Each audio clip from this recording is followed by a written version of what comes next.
அஸ்ஸலாமு அலைக்கும்.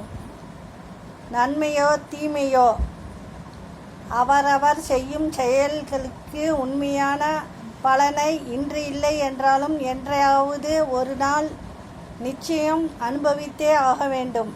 போலியான பேச்சின் மூலம் நல்லவன் என்ற பெயரை அடைவதைக் காட்டிலும் வெளிப்படையான பேச்சில் நீ கெட்டவனாய் பெயர் சூட்டப்பட்டாலும் அது உத்தமச் செயலே.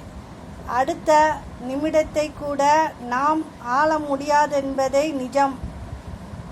இதில் தேவையற்ற திமிர், கோபம், ஆணவம் போன்ற குப்பைகளை சுமக்க வேண்டாம். அன்பு செலுத்துவோம். இழந்ததை பெரிதாக இருந்தாலும் இழந்ததை விட பெரியதாய் அடைந்தே தீருவோம் என்ற மன உறுதியே தன்னம்பிக்கையின் உச்சம். காலம் பெரிது, வாழ்க்கை சிறிது.